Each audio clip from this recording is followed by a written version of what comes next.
On February 4th of 1986, the naked and broken body of a woman was found in a paddock in Prospect, Australia. It was immediately apparent that she'd suffered greatly before her death. When the details of her injuries were leaked to the public, many people desperately called for the death penalty. To this day, the murder of a woman named Anita stands out as one of the most heinous crimes in Australia's history. I'm MrBlack, and this is the disturbing truth.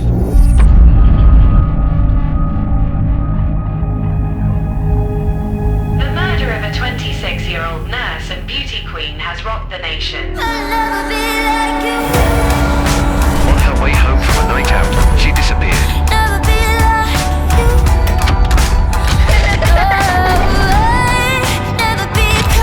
The family of Anita Cobby in mourning today. The public want answers and they want them now. A life taken so young and in its prime.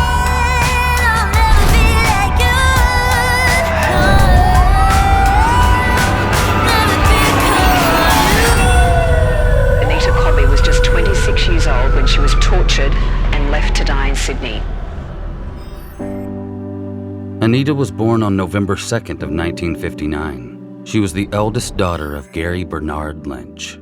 Gary was a graphic artist with the Royal Australian Air Force. Anita's mother was named Grace Lynch, but she was known to most as Peggy.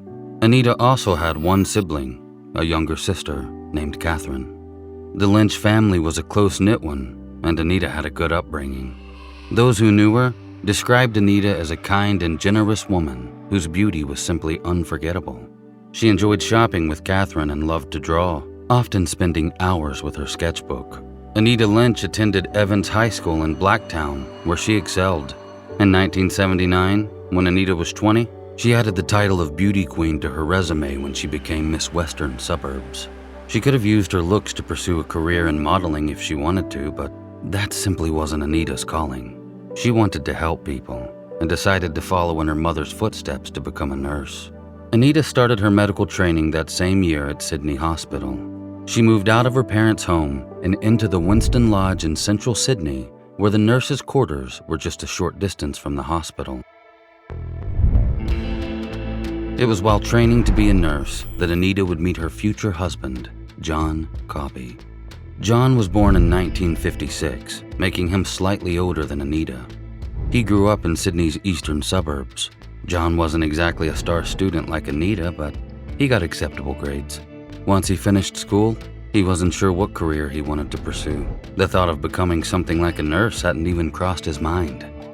John and his then-girlfriend traveled around Australia for a year while he worked odd jobs and spent hours surfing. Later, John Cobby returned to Sydney before relocating less than 100 kilometers north on the Central Coast. He was unemployed for a few weeks before he found a job working in the laundry department at Gosford Hospital. But this wasn't his idea of a dream job, so not long after, John Cobby applied to become a guard on the ward. At first, he was told he wasn't big enough, but after looking at his grades, the manager suggested that Mr. Cobby consider becoming a nurse. John considered it, and when a vacancy opened up in the nursing program a few weeks later, he took it. Surprisingly, John loved the profession, but it only lasted a short time. After arguing with the superior, John ended up leaving his nurse training behind. For the next 2 years, he went back to traveling, working odd jobs, and surfing. When he decided to look for a more stable lifestyle, John applied to the nursing program at Sydney Hospital, where he too was accepted into the Winston Lodge nursing quarters. And it was there that Mr. Cobby first laid eyes on Anita Lynch. He was 23 years old at the time, and Anita was 20. Her beauty struck John immediately. He thought she was far too good for him. And don't get me wrong, John was a decent-looking guy and relatively confident himself. He had blue eyes with the telltale blonde locks of a surfer, but still, he found Anita's beauty intimidating, and I can't say I blame him. It was. At the time, Anita was 6 weeks into being a provisional trainee nursing student. John always kept an eye out in the hallways hoping to catch a glimpse of her. When he asked around about Anita, he found out about her Western Suburbs title. With the knowledge that Anita was an actual beauty queen, any smidgen of hope John may have had for wooing her was, in his mind, well and truly out the window. But nevertheless, one day, the two struck up a conversation. Much to his surprise, Anita seemed to want to get to know John more, so he asked her out, and she said yes. A few days later, John took her to a Lebanese restaurant in Surrey Hills called The Prophet. It wasn't too far from the hospital, and Anita must have liked John back because she went on another date with him the next day to the very same restaurant. Before long, the pair became regulars of The Prophet, becoming so familiar with the establishment that they would go into the kitchen and greet the staff members when they arrived. John Cobby knew early on that Anita Lynch was the woman he wanted to marry. John and Anita tried to keep their relationship under wraps, but it wasn't easy since they worked together and spent almost all of their spare time with each other. It didn't take long for everyone in the nurses' quarters to figure out that the duo were in fact a couple. Then when they'd been dating for over a year, John proposed in his own special way. Anita happily said yes, and the wedding was held on March 27th of 1982. She was excited about getting married, but not nearly as excited as she was when she found out she was pregnant. Both Anita and John were ecstatic and looked forward to starting a family together. But tragically, after only a few weeks, Anita had a miscarriage. The couple were obviously grief-stricken by the loss, but they firmly believed they would have another chance to grow their family. After all, they had their whole lives together, and they didn't need to rush. John Cobby described their wedding as your typical Australian wedding. Nothing pretentious, just two people in love. Instead of going on a honeymoon, John and Anita rented a house in Rockdale, South Sydney. It was close to John's family home. Anita got on well with her mother-in-law, Terry Cobby, and her sister-in-law, Gaynor. She frequently visited them, even when John wasn't with her. With healthy relationships all round, the move to Rockdale made sense for the newlywed Cobbys. While Anita continued to work at Sydney Hospital, she earned herself a reputation as a caring and reliable nurse who showed genuine concern for her patients. At this time, John still worked in the nursing field, but not at Sydney Hospital. He preferred to work at different hospitals doing temporary nursing jobs since the pay was better. By all accounts, Anita and John's marriage was a good one. They enjoyed going out to eat together, attending concerts, and even purchased a 24-foot sailing boat. John had always wanted one, and while Anita wasn't a big fan of the whole boating thing, she knew it made John happy, and she didn't mind sitting on the deck with her two dogs either. In 1984, the Cobbys decided they needed a change. John had always wanted to work with horses. His cousin lived in Coffs Harbour and could help John find a job in that field. Coffs Harbour was over 500 kilometers north of Sydney. When John approached Anita with the opportunity, she agreed to make the move. The pair continued to work nursing jobs in Coffs Harbour. Anita had a regular day shift, while John worked at night, reserving his days for training the 3 horses he owned. A year later, they were attending the races with the man that owned The Prophet, Michael Sorey. John placed a bet on one of his horses. That bet won him $10,000. Since Anita supported him on his move to Coffs Harbour to work with horses, John wanted to help Anita catch and bottle a dream of her own. And Anita's dream was to travel. So the pair took the money, bought 2 tickets, and set off to the USA, first visiting Los Angeles and then New York, before heading to Italy. Traveling was expensive though, and when the Cobbys' money ran out, Anita and John asked their families for a loan so they could continue their adventure. Then when that money ran out, they had no choice but to return home. John and Anita were back in Sydney in mid-1985. They returned to their old routine, and John didn't mind much. He wanted his next adventure to be starting a family with his wife. But Anita was restless. She wanted to keep traveling, and she didn't feel ready to set down roots by having children. I imagine the miscarriage had something to do with that. Unfortunately, John and Anita were just at different points in their lives. This led to them taking a break, giving them time to determine what they actually wanted. John moved out of their rented home and back in with his mother. She let him stay in a caravan outside her Rockdale home.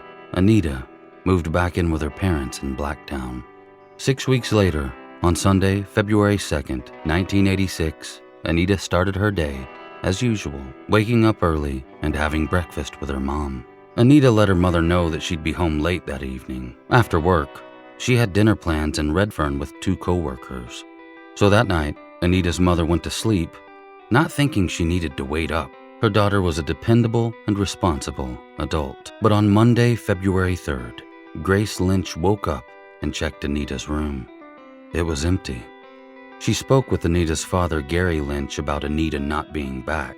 While mildly concerned, both agreed that Anita had likely spent the night with one of the friends she'd been to dinner with. This was common for Anita. So Grace and Gary Lynch went about their day as usual, thinking that their daughter would likely be at Sydney Hospital on her shift and would return home once she was finished. But that afternoon, a call came in from Anita's superior. The young nurse hadn't shown up for work. This struck her boss as strange and out of character for Anita Cobby. At that point, real, genuine worry started to creep in for Grace and Gary. The disturbing truth will continue in a moment. Welcome back to The Disturbing Truth. Their daughter wouldn't disappear without telling anyone, and she certainly wouldn't just miss work. Something must have happened to her. At 6:30 p.m. that day, Gary headed down to Blacktown Police Station with a picture of Anita in his hand. He reported her missing while Grace called Anita's friends, hoping one of them knew where she was. But no one had seen her.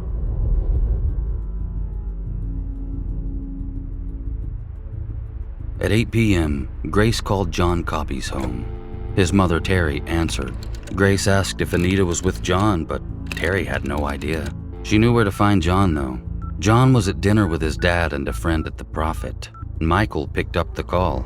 He gave the phone to John. John's mom told him that Grace was asking if Anita was with him. This struck John as strange, so he called Grace back straight away and told her he hadn't seen Anita. The last time he'd even spoken with her was the previous day on Sunday, February 2nd. They chatted on the phone that morning, something that they'd been doing regularly since they'd separated. John had asked Anita if she wanted to see him after work, but she told him she had plans already. And that was the last time John Cobby ever spoke to his wife. The conversation with Anita's mother left John deeply worried. Like everyone close to Anita, he knew this wasn't like her at all. The only explanation for her disappearance was that something had happened. He returned to the table and told his dad and his friend that he had to leave. John's father wasn't too pleased, and an argument almost started between them. Ever since John was a child, he had a complicated relationship with his dad. But after explaining that Anita was missing, his father understood why he needed to go. John left the restaurant and dropped his friend off before driving to Blacktown. On his way, he picked up a bottle of scotch. When he got to the Lynch residence, he poured himself and Gary Lynch a drink, just something to take the edge off.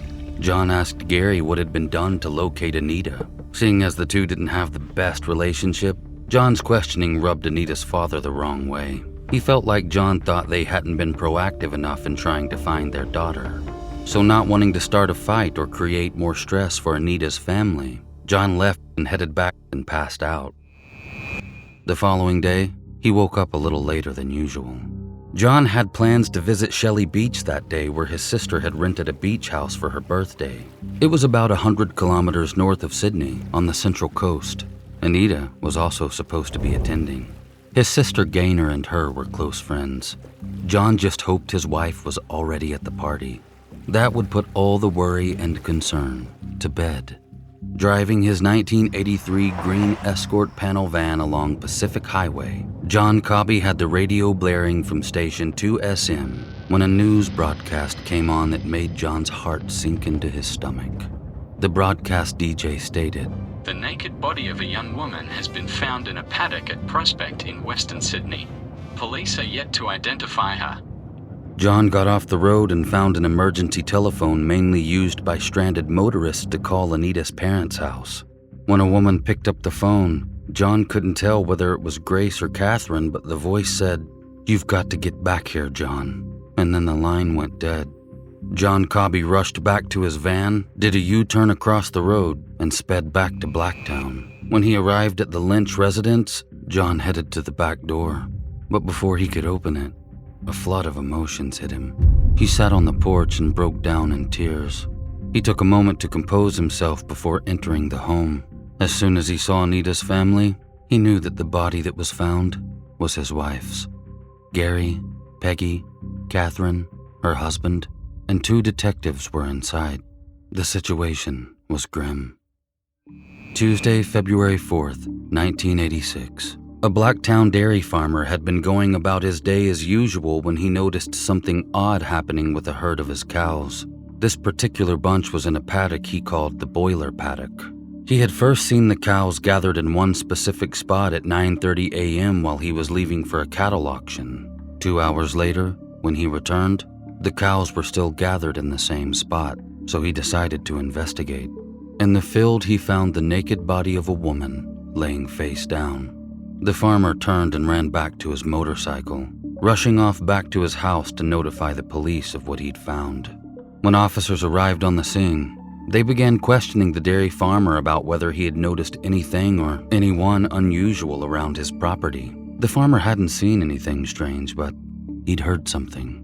Screams, loud enough to wake him up on either Saturday or Sunday night at around 3 a.m.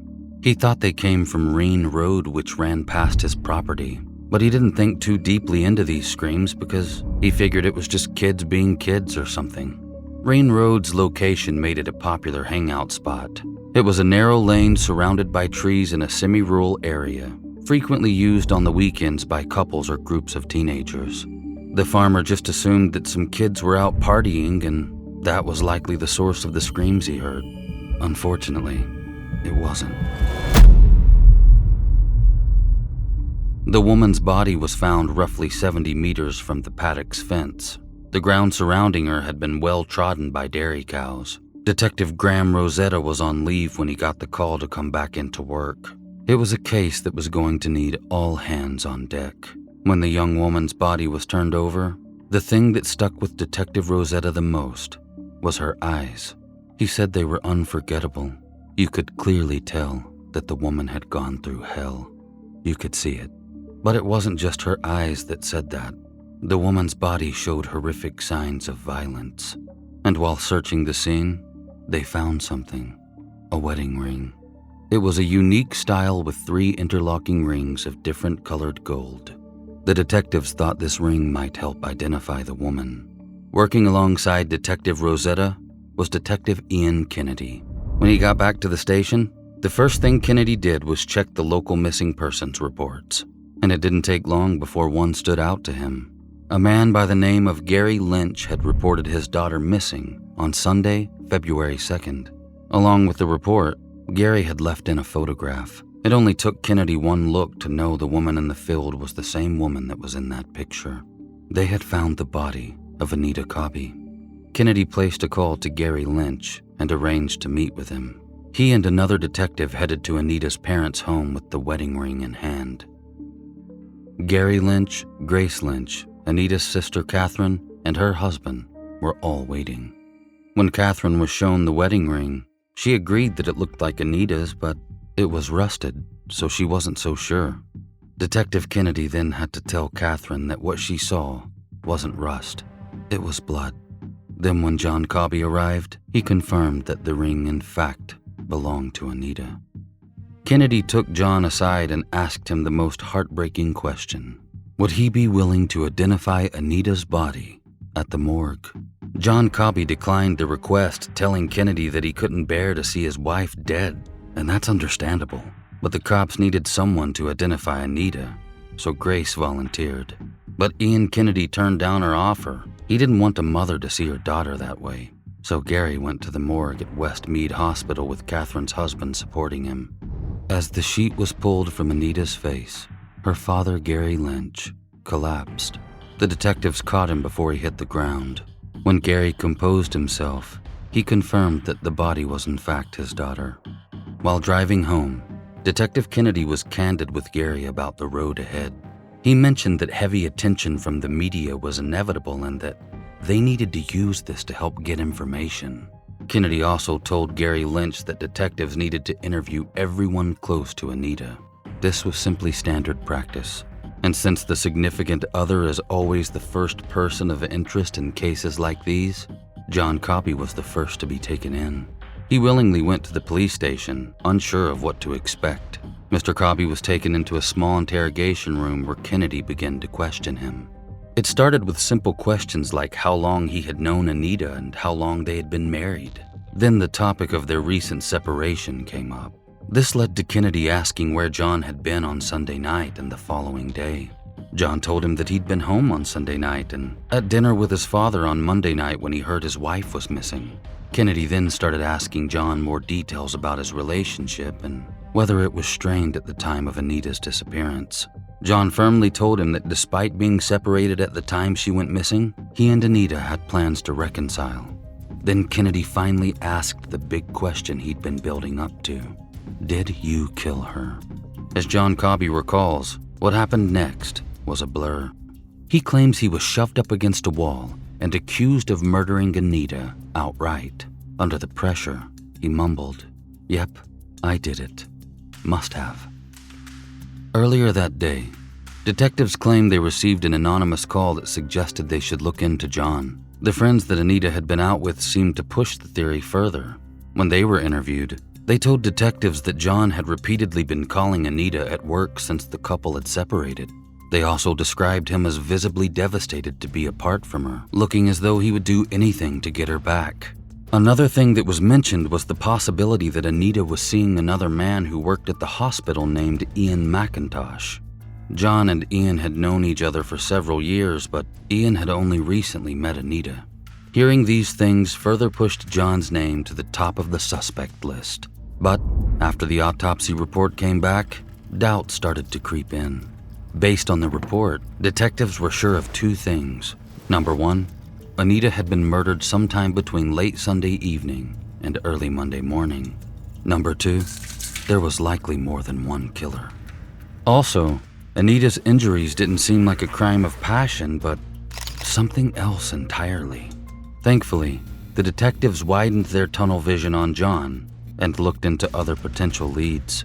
An essential step in any murder investigation is establishing the victim's movements on the day of their death. On Sunday, Anita had arrived for work at Sydney Hospital at 7 a.m. The friends she went out to dinner with that evening also worked that shift. They finished up at 3:30 p.m., but Anita didn't go home. Instead, the three nurses hung out in the visitor's room drinking coffee and chatting. A couple hours later at 5:15 p.m., they changed out of their uniforms and slipped into their evening outfits for dinner. By all accounts, the ladies enjoyed a lovely evening together, eating good food and sharing 2 bottles of wine. The women then left the restaurant at 8:30 p.m. Anita's friend Lynn offered to drop her off at the Central Railway Station. It was roughly 800 meters from where they had dinner. Lynn dropped her off there at around 9 p.m. Lynn then drove home and went to sleep. But according to her, something strange happened that night. In the middle of a deep, peaceful sleep, Lynn was interrupted by a nightmare. She was back at the railway station dropping Anita off. Lynn said her goodbyes and told Anita that she'd see her tomorrow, but Anita responded with, "No, I'm dying, Lynn." Lynn woke up from the nightmare feeling deeply unsettled, so much so that she got up and double-checked all her doors and windows to make sure they were locked. The disturbing truth will continue in a moment. Welcome back to The Disturbing Truth. The first breakthrough in the case came in the early morning hours of February 5th. A rookie officer who went to school with Anita had discovered it while looking through the station's message sheets. These kept a record of all calls made by the public. While he flipped through, one in particular jumped out at him. A call had been made by a boy telling police that he and his sister had seen a woman being forced into a car. The caller came from a house on Newton Road located en route from Blacktown Station to Anita's parents' home. Officers had responded to the call that night and patrolled the area, but they couldn't find the car or the woman. At that stage, detectives still didn't know if Anita had actually boarded a train at Central Station and taken it to Blacktown. Still, what were the chances of another woman being abducted on the way to Anita's home on the night she'd been murdered? The rookie notified detectives of the call that had been made, and they headed to Newton Road to interview the witnesses. There were 2. The boy was only 13 years old. His sister was 14. The sister had heard screams coming from the street on Sunday evening. She ran to the window and saw a dark-haired woman being pulled into a car. She screamed for her brother, and he ran out to try and stop the abduction as the car sped away. They made the call to the police after that. The teenager's older brother Paul arrived home shortly after that and was told what happened. He and his girlfriend Lorraine decided to drive and see if they could find the car. It had been described as a dirty white sedan with a gray undercoat. Paul drove the car to Reen Road, knowing its reputation, and they spotted two cars, a red one and a white sedan. Paul and Lorraine went up to the vehicle but saw nothing suspicious, so they turned around and went home, never knowing that they were in the exact location where the dark-haired woman was being murdered. After interviewing the teenagers, detectives soon found other witnesses along Newton Road. 16-year-old Stephen Hodson was watching TV with his mother at 9:45 p.m. when female screams rang out for around 30 seconds. Stephen ran out and saw a dirty white car driving away with its lights off and the woman inside still screaming. He could see the driver and a guy in the back seat. The man in the back seat was sitting higher than he should have been. As he glared out at Stephen when the car passed, it was clear to the 16-year-old boy that the screaming woman was underneath the weight of his body. Stephen chased after the car, but he was never going to catch the vehicle. He saw the 13-year-old boy across the street who confirmed to him that two men had abducted a woman. Stephen's neighbor Dell had just arrived home. Stephen caught him in the driveway and told him what had just happened. Dell's girlfriend jumped out, Stephen jumped in, and the pair of would-be heroes sped off to try and locate the woman. Unfortunately, they weren't able to find anything. When a third witness from Newton Road came forward, she claimed to have seen 3 men abducting the dark-haired woman, not 2. The Blacktown railway station was 2 kilometers away from Anita's home. She often took a train to the station before calling her father from a payphone to come pick her up, but Anita wasn't able to call her dad that night. Oddly, all 12 of the payphones in that area had been vandalized that day. Did Anita take a taxi? Her dad certainly didn't think so. Gary Lynch told detectives that his daughter would never take a taxi. He believed she walked home that night, or at least tried to. It was a pleasant summer evening, and after all, Anita was familiar and comfortable with the area. It didn't take long for Anita's murder to make headlines. No one had a bad word to say about her, and that fueled the rage that many felt. The news of her killing shocked everyone, both locally and beyond. Once her case started getting media attention, tips flooded into the station, but unfortunately none of them materialized. At 9 a.m. on Friday, February 7th, something happened that made Anita's case catch the eye of almost every news station across Australia. John Laws, a popular radio station host, had somehow obtained Anita's leaked autopsy report, and he decided to read it to his listeners, including all the details. After the segment aired, the police station received an influx of calls. People were furious that the autopsy report had been read out and also horrified at the crime itself. And the people most outraged by the reading of the autopsy report were the detectives working on the case. An internal review was launched, but they never found out who the leak was. What Dr. Joseph Malouf found while conducting Anita's autopsy was worse than anyone could have imagined. Warning: the following descriptions are extremely disturbing. Anita Cobby had been intimately violated in every way possible. She had bruises on her head and her body, some of which were likely caused by fists or kicks. She had a bruise over her right eye caused by a blow of considerable force. Anita had lacerations and abrasions to her back, legs, thighs, breasts, left shoulder, and upper arms. Some of the damage may have been caused by her being dragged over the paddock's barbed wire fence. Anita's shoulders were broken or dislocated. 2 fingers on her right hand were smashed. 3 other fingers had been almost completely severed. And the final act of this unimaginable ordeal came when Anita's throat was slit. She had 3 major and 3 minor lacerations on her neck. This led to the muscle and structure of the right side of her neck being severed. Her trachea had also been cut. Innocent Anita Cobby had almost been decapitated. Detectives still couldn't prove whether Anita had taken the train to Blacktown. Still, with the witness information along Newton Road, they believed the dark-haired woman that was abducted was likely Anita. To help bring in information, they decided to reenact Anita's possible movements. Probationary officer Debbie Wallace was chosen to play Anita. Debbie went out with Elaine Bray, the other friend Anita had dinner with, to find clothes that most resembled what Anita wore that night.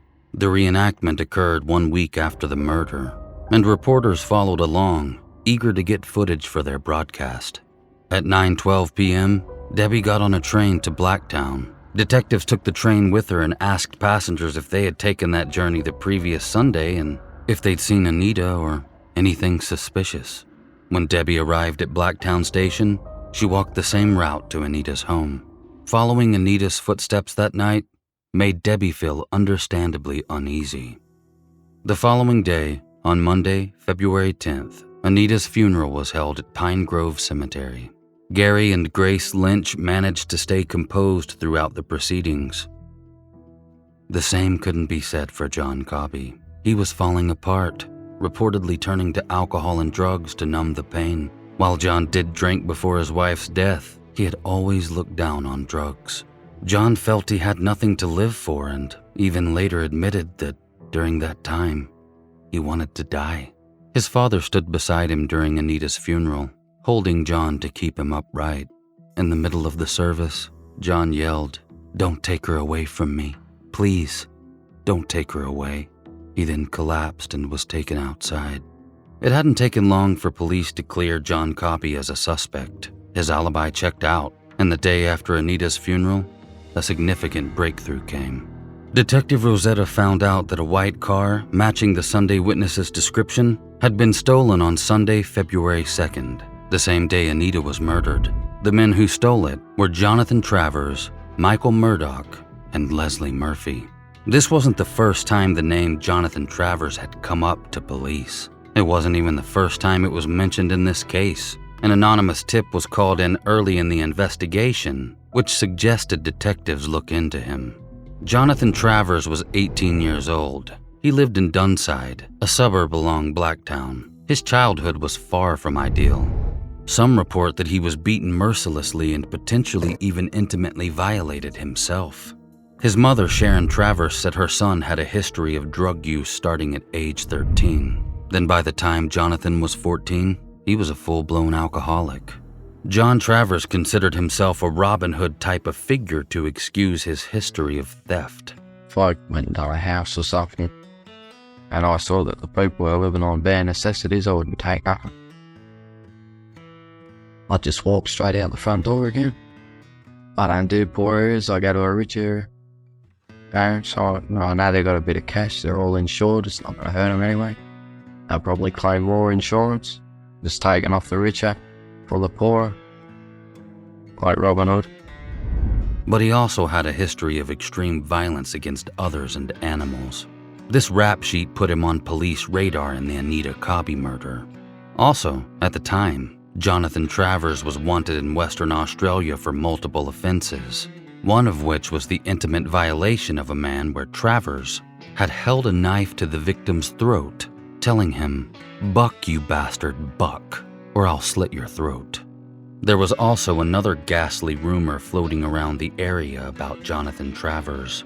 Allegedly, he intimately violated a sheep on his 18th birthday, cutting the animal's throat in the process.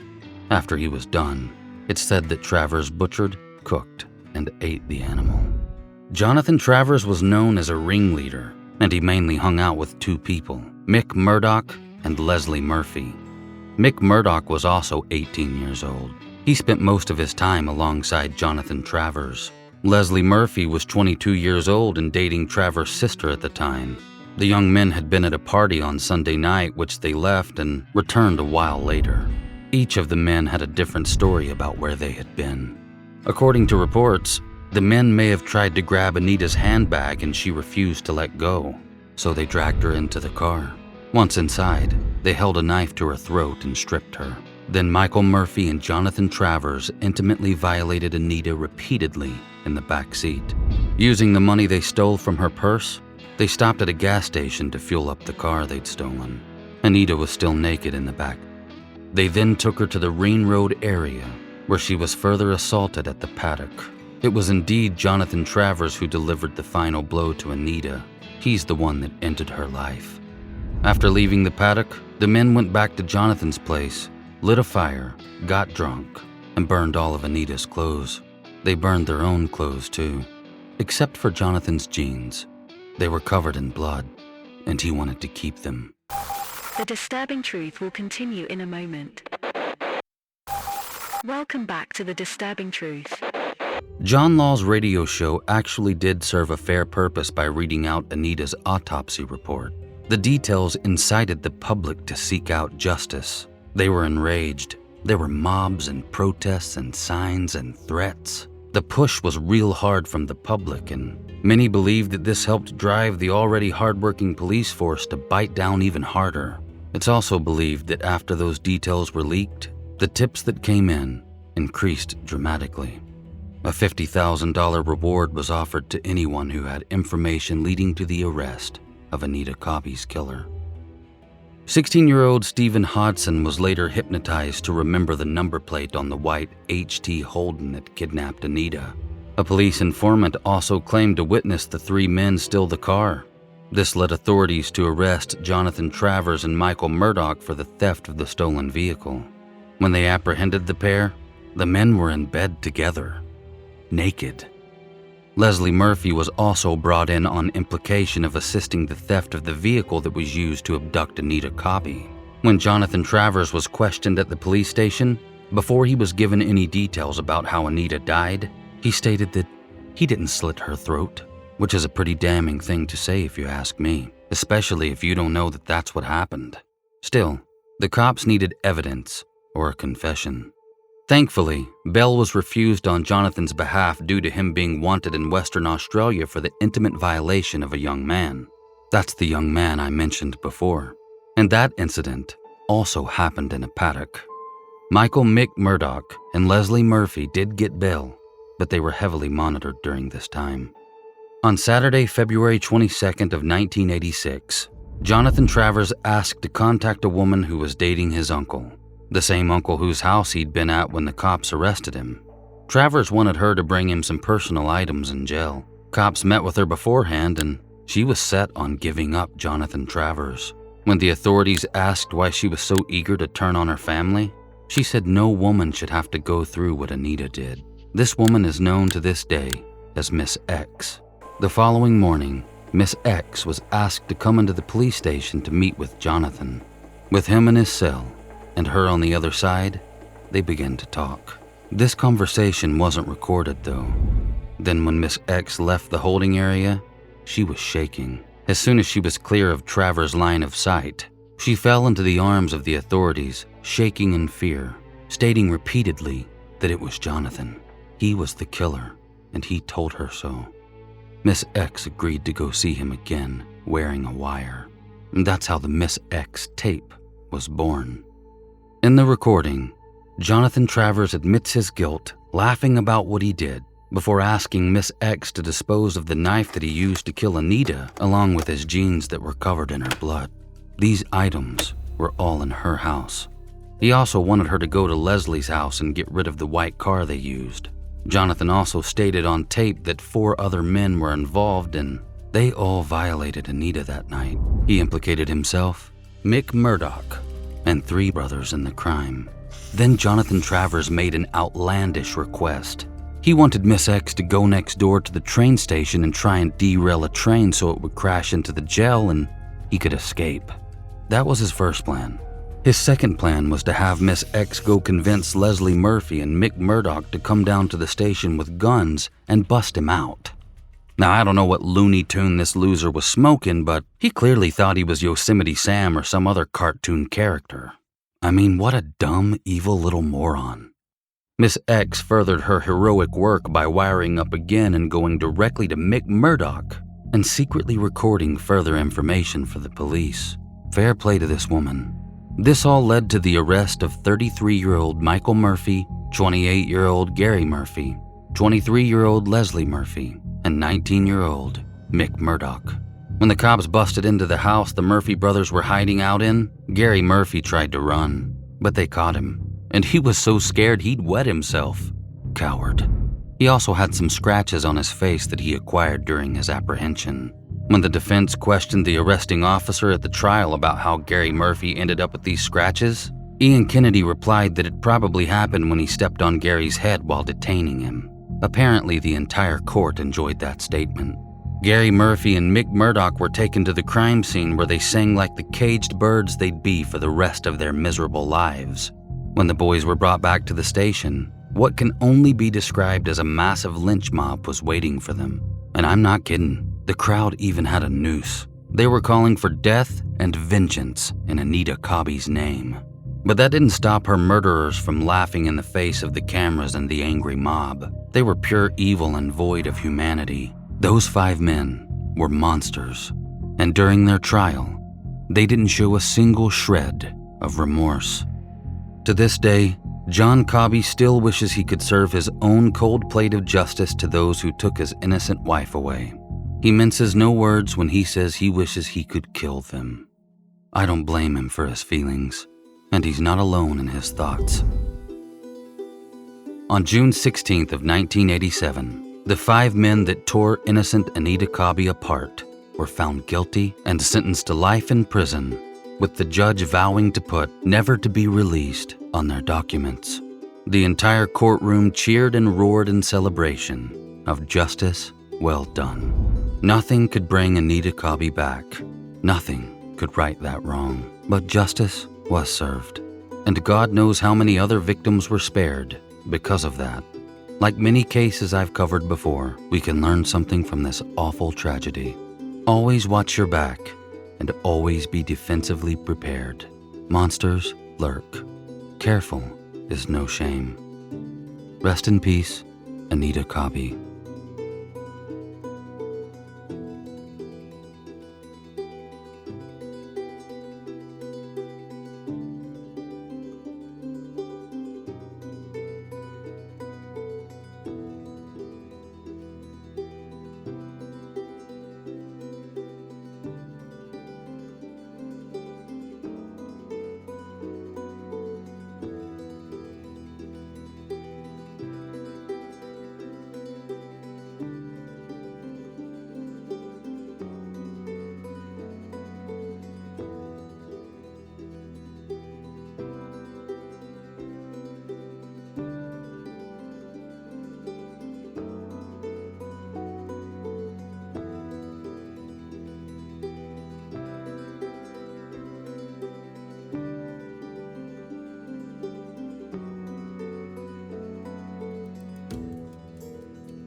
We gotta find a way to make it stay the same.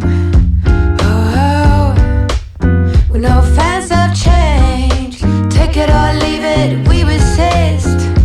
There's no bucket list, just one close fit.